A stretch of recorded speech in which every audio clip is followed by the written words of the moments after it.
নমস্কার, আশা করি ভালো আছেন আপনারা।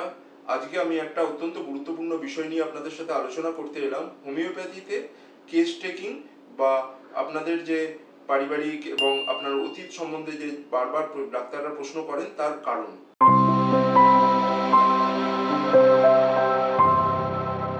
আপনারা যখন কোনো মডার্ন মেডিসিনের ডাক্তারের কাছে যান, তারা কিন্তু আপনাকে এই জাতীয় প্রশ্ন কখনোই করেন না যে আপনার ছোটবেলায় কোনো সমস্যা হয়েছিল কিনা, বা আপনার বাবার কোনো সমস্যা আছে কিনা, বা আপনার মায়ের বা আপনার ফ্যামিলিতে এই জাতীয় কারোর কোনো সমস্যা আছে কিনা যে রোগে আপনি সাফার করছেন।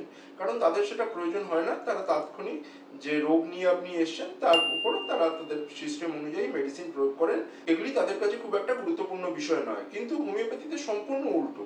কারণ অ্যালোপ্যাথি আর হোমিওপ্যাথির মধ্যে বেসিক ডিফারেন্সটা এটাই যে মডার্ন মেডিসিনে কিন্তু আপনার রোগটির চিকিৎসা করা হয় এবং হোমিওপ্যাথিতে সম্পূর্ণ ব্যাপারটা অন্যরকম।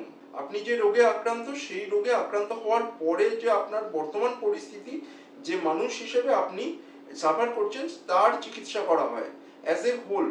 এবং এক্ষেত্রে আপনার যে বর্তমান রোগটি তার পেছনে কোনো অতীতের রোগ বা আপনার ফ্যামিলিতে যদি কেউ এই জাতীয় সমস্যায় আক্রান্ত হয়েছিল কিনা, সেগুলো কিন্তু খুব গুরুত্বপূর্ণ এবং ইম্পর্টেন্ট ফ্যাক্টর। হোমিওপ্যাথিতে এইসব প্রশ্নগুলো করার কারণ হচ্ছে আমরা কিন্তু কোনো একটা নির্দিষ্ট রোগের চিকিৎসা করি না, সেই রোগী যে ওই রোগে আক্রান্ত তার চিকিৎসা করি। সেক্ষেত্রে ইন্ডিভিজুয়ালাইজেশন ব্যাপারটা কিন্তু খুব ইম্পর্টেন্ট, আপনাদের বুঝতে হবে। ইন্ডিভিজুয়ালাইজেশন ব্যাপারটা মানে কি, ধরুন একই বাড়িতে তিনজন একই রোগে আক্রান্ত, সেটা হতে পারে অ্যাকিউট ডিজিজই, লাইক জ্বর হয়েছে, হ্যাঁ, বা পেট খারাপ হয়েছে। এক্ষেত্রে আপনাদের জ্বর বা পেট খারাপের যে বহিঃপ্রকাশ সেটা ভিন্ন ভিন্ন হতে পারে। কারোর হয়তো পেট খারাপের সাথে বমি আছে, সেক্ষেত্রে কিন্তু ওষুধটা পাল্টে যায়। এবং কারোর ক্ষেত্রে হয়তো পেট খারাপের সাথে অসহ্য মাথার যন্ত্রণা, সেক্ষেত্রেও কিন্তু ওষুধটা অন্যরকম হয়ে যাবে। কারোর যদি দেখা যায় যে পেট খারাপের সাথে জ্বর এসছে, তার কিন্তু ওষুধটা অন্যরকম হয়ে যাবে। এই যে সিমটম ডিফারেন্স, হ্যাঁ, এইটা কিন্তু হোমিওপ্যাথিতে মেডিসিন সিলেকশনের ক্ষেত্রে খুব ইম্পর্টেন্ট। সুতরাং ডাক্তারবাবু যখন প্রশ্ন করবেন তখন তাকে সঠিকভাবে কিন্তু আপনাদেরকে হেল্প করতে হবে। আপনারা এটা ভাববেন না কখনোই যে ডাক্তারবাবু অমূলকভাবে আপনাদেরকে এই প্রশ্নগুলো করছেন।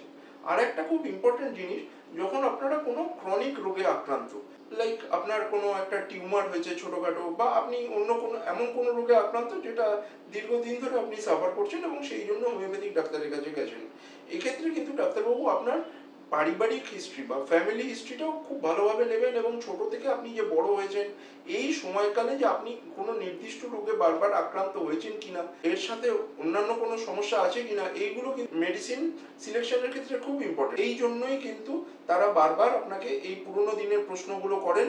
এক্ষেত্রে মাথা ঠান্ডা করে ভাববেন, চিন্তা করবেন এবং সঠিক উত্তরটি দিলে কিন্তু আমাদের ক্ষেত্রে যেটা আমরা যারা এই প্রশ্নগুলো করার মাধ্যমে আপনার রোগের জন্য যে নির্দিষ্ট ওষুধটি প্রয়োজন সেইটি যখন আমরা চিন্তা করছি, আমাদের খুবই সুবিধে হয়। এক্ষেত্রে যদি আপনাদের বলার মধ্যে কোনো ভুল থাকে, আমাদের মেডিসিন সিলেকশনের ক্ষেত্রেও বেশ কিছুটা ভুল হয়ে যাওয়ার একটা সম্ভাবনা থেকে যায়। সুতরাং আপনারা ডাক্তারবাবুকে প্রপারলি হেল্প করবেন যাতে তিনি আপনার জন্য সঠিক একটা মেডিসিন সিলেক্ট করতে পারেন। হোমিওপ্যাথিতে কিন্তু মেন্টাল সিমটম বা আপনার যে মানসিক স্থিতি, হ্যাঁ, তার খুব ইম্পর্টেন্ট রোল।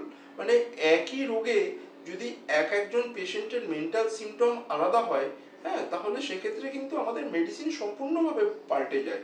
এবং এই মেন্টাল সিমটমটা কিন্তু আমরা যখন নিই তখন খুব ঠান্ডা মাথাতে আমাদেরকে চিন্তা করতে হয় যে আপনার যে বর্তমান রোগটা তার পেছনে আপনার যে মেন্টাল সিমটমটা কতটা প্রভাব ফেলছে, এবং সেইভাবে কিন্তু আপনার মেডিসিনটা সিলেকশন করা হয়।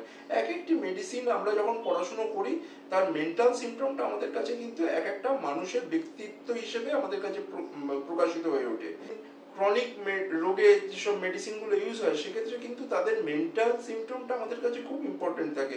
ডাক্তারবাবু জিজ্ঞেস করলেন আপনার মেজাজ কেমন, কোনো মানুষ বলতে চায় না যে আমি না খুব খিটখিটে, হ্যাঁ, আমার মেজাজটা অল্পেই রাগ হয়ে যায়। কিন্তু আপনার ব্যক্তিগত চরিত্রটা যদি সেটাই হয়, তাহলে আপনাকে কিন্তু সেটাই ডাক্তারবাবুকে ঠিক ঠিক টাইমে ঠিক ঠিকভাবে বলতে হবে। এবং সেটি বললে কিন্তু ডাক্তারবাবু আপনার ক্ষেত্রে মেডিসিনটা ভালোভাবে সিলেক্ট করতে পারবে। এই ব্যাপারটা নিয়ে কিন্তু আপনারা একটুখানি সচেতন থাকবেন যখন কোনো হোমিওপ্যাথিক ডাক্তারের কাছে যাবেন, এবং তাহলেই কিন্তু আপনারা হোমিওপ্যাথির যে উপকারিতা সেটা ভালোভাবে পাবেন। সুতরাং আজকের ভিডিওতে এটা আপনারা নিশ্চয়ই বুঝতে পারছেন এতক্ষণে যে হোমিওপ্যাথিতে ডাক্তারবাবুরা কেন এতক্ষণ ধরে বারবার প্রশ্ন করেন, একই প্রশ্ন নানা রকমভাবে ঘুরিয়ে পিছিয়ে করেন।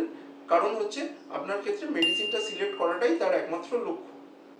ধন্যবাদ, ভালো থাকবেন। এই জাতীয় হোমিওপ্যাথি সংক্রান্ত ও চিকিৎসা সংক্রান্ত আরও নতুন নতুন ভিডিও যদি আপনারা দেখতে চান তাহলে অবশ্যই চ্যানেলটা সাবস্ক্রাইব করবেন।